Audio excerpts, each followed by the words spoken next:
kamu bahwa angka fatherless di Indonesia menempati urutan ketiga terbanyak di dunia? Dibanding broken home, fatherless mungkin jarang terdengar oleh masyarakat. Apa itu fatherless? Dilansir dari cnnindonesia.com, menurut Komisioner Komisi Perlindungan Anak, Retno Listiarti, fatherless adalah suatu fenomena di mana ayah tidak berperan maksimal dalam pengasuhan anak. Anak akan tumbuh tanpa kehadiran figur ayah, baik secara fisik maupun psikologis. Menurutnya, hal ini bisa terjadi karena adanya reduksi peran gender tradisional yang masih melekat di masyarakat, di mana sang ibu berperan sebagai penanggung jawab urusan domestik, salah satunya adalah mengasuh dan mendidik anak, sedangkan ayah hanya berperan sebagai penanggung jawab urusan nafkah. Padahal tumbuh kembang anak tidak hanya dipengaruhi oleh pola pengasuhan ibu saja loh, melainkan perkembangan anak justru dipengaruhi oleh pola pengasuhan kedua orang tuanya. Oleh karena adanya reduksi peran gender tradisional dan ayah satu-satunya tulang punggung keluarga, membuat gerak ayah terbatas dalam proses pengasuhan anak. Waktu rata-rata anak bertemu ayahnya di Indonesia dalam satu hari hanyalah 65 menit. Padahal keterlibatan ayah dalam pendidikan anak merupakan kesempatan emas yang tidak akan terulang lagi. Orang tua juga perlu untuk memberikan dukungan satu sama lain dalam memberikan waktu bagi anak-anak mereka. Pada fenomena fatherless, anak memiliki ayah, namun mereka tidak mendapatkan pendampingan dan pengajaran dari sosok ayah, maka akan tetap berdampak buruk bagi perkembangan masa depannya. Oleh sebab itu, pentingnya memperkuat peran seorang ayah dalam pengasuhan anak. Para ayah bisa menjadi idaman loh untuk anak-anak mereka. Dengan cara apa sih? Dengan cara ayah membuktikan rasa sayang atau cinta mereka terhadap anaknya, seperti mengajak anak jalan-jalan, bersepeda, bahkan menemani permainan yang disukai oleh anak-anak mereka. Ada sebuah idiom yang mengatakan like father like son, yang diartikan oleh Oxford Dictionary, karakter atau perilaku anak diduga serupa dengan ayahnya. Kalau begitu, apakah sebesar dan sekuat itu peran seorang ayah? Let's find out. Peran ayah mengacu pada gambaran tentang apa yang dilakukan ayah berkaitan dengan keayahan atau fatherhood. Dengan kata lain, peran ayah mengacu pada perilaku atau fungsi yang dilakukan oleh ayah. Berikut ini beberapa peran ayah yang saya rangkum berdasarkan penelitian McAdoo dan Hart.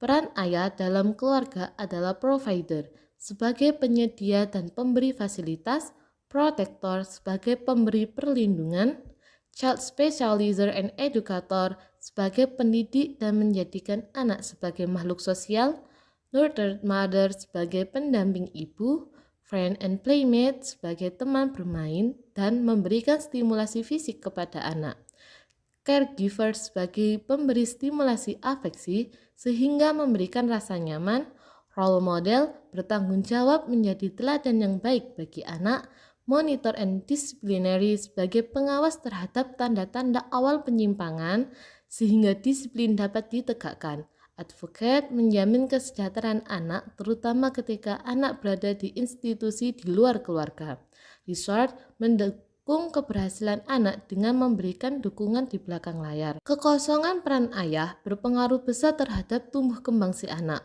Fatherless adalah ketiadaan peran dan figur ayah dalam kehidupan seorang anak. Hal ini terjadi pada anak-anak yatim atau anak-anak yang dalam kehidupan sehari-harinya tidak memiliki hubungan yang dekat dengan ayahnya. Sebagaimana dinyatakan oleh Smith, bahwa seseorang dikatakan mendapat kondisi fatherless ketika ia tidak memiliki ayah atau tidak memiliki hubungan dengan ayahnya, disebabkan perceraian atau permasalahan pernikahan orang tua. Apa saja sih dampak dari fenomena fatherless ini pada anak? Mari kita bahas. Kekuatan kepribadian anak merupakan hasil dari pengasuhan dan penanganan yang baik dari kedua orang tuanya.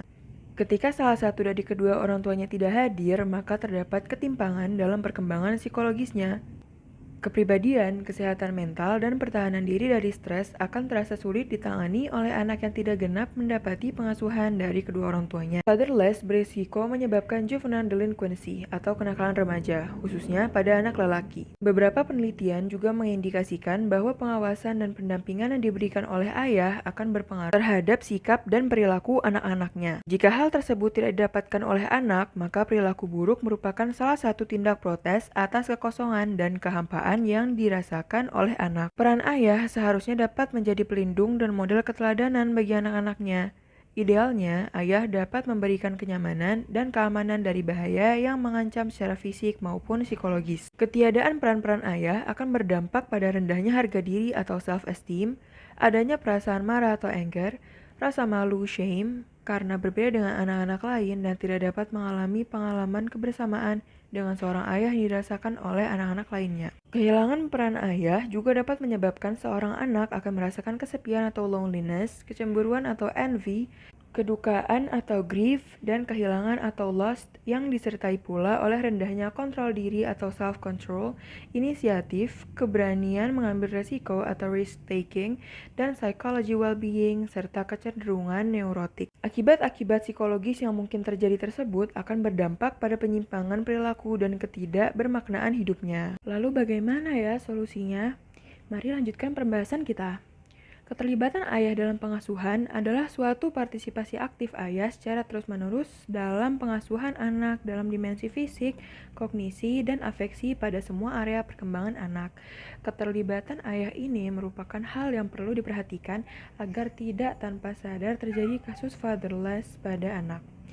Hart menjelaskan bahwa peran ayah diantaranya yaitu memenuhi kebutuhan finansial anak untuk membeli segala keperluannya. Selanjutnya yaitu teman bagi anak termasuk teman bermain. Kemudian memberi kasih sayang dan merawat anak. Lalu mendidik dan memberi contoh teladan yang baik. Kemudian memantau atau mengawasi dan menegakkan aturan disiplin. Selanjutnya yaitu pelindung dari risiko atau bahaya. Kemudian membantu, mendampingi, dan membela anak jika mengalami kesulitan atau masalah. Yang terakhir yaitu mendukung potensi untuk berhasilan anak. Berbagai peran tersebut bersifat memberikan jaminan perlindungan dan dukungan bagi anak dalam hal fisik, emosi, serta kognitif. Sementara itu, Benetti dan Rubnarin mendesain suatu alat ukur yang disebut Parental Involvement Index yang terdiri dari 6 aspek yaitu social engagement, didactic engagement, engagement in discipline, engagement in affection, parental availability, dan parental responsibility. Alat ukur ini bertujuan untuk melihat sejauh mana upaya ayah dalam keterlibatan pengasuhannya bersama dengan ibu. Dengan demikian, ketika ayah dapat bertanggung jawab secara menyeluruh untuk berbagi tugas mengasuh anak bersama dengan ibu, maka akan dapat dicapai kebersamaan dengan anak. Pemenuhan peran pengasuhan ini juga tentunya merupakan salah satu cara untuk mendekatkan diri sekaligus menanamkan nilai-nilai kehidupan yang ingin dicapai. Oh, jadi terlibatnya ayah dalam kehidupan anak itu memang sangat berdampak ya dalam kehidupan anak? Ya tentu, jawabannya pasti sudah tahu kan setelah menyimak video ini. Oh iya, selain itu ada konsensus dan banyak bukti deskriptif bahwa melibatkan laki-laki dalam kehidupan anak-anak mereka adalah hal yang baik. Keterlibatan laki-laki dengan tingkat kepedulian tinggi tanpa kekerasan dikaitkan dengan hasil positif berikut untuk anak-anak mereka. Yang pertama, yaitu kesehatan fisik dan mental yang lebih baik. Yang kedua, yaitu perkembangan kognitif yang lebih baik dan pencapaian pendidikan yang lebih tinggi. Yang ketiga, yaitu hubungan dengan teman sebaya yang lebih baik dan kapasitas yang lebih besar untuk berempati. Yang keempat, yaitu lebih terbuka untuk mempertanyakan peran gender tradisional dan sikap non-tradisional terhadap pencarian nafkah dan pengasuhan anak. Kelima, yaitu lebih sedikit masalah perilaku di antara anak laki-laki dan lebih sedikit masalah psikologis di antara anak perempuan. Keenam, yaitu kepercayaan diri dan kepuasan hidup yang lebih tinggi, serta tingkat depresi, ketakutan, dan keraguan diri yang lebih rendah untuk masa dewasa awal. Kemudian yang terakhir, menurunkan tingkat kriminalitas dan penyalahgunaan narkotika. Nah, dari pemaparan video ini dapat kita simpulkan bahwa peran ayah dalam pengasuhan dan perkembangan anak sangatlah penting. Jangan sampai termakan oleh kata-kata bahwa mengurus anak adalah tanggung jawab perempuan seorang. Karena peran ayah sama berartinya dalam pengasuhan dan perkembangan anak. Dari video ini juga kita dapat simpulkan bahwa mempelajari psikologi perkembangan penting untuk keberlangsungan hidup yang sejahtera.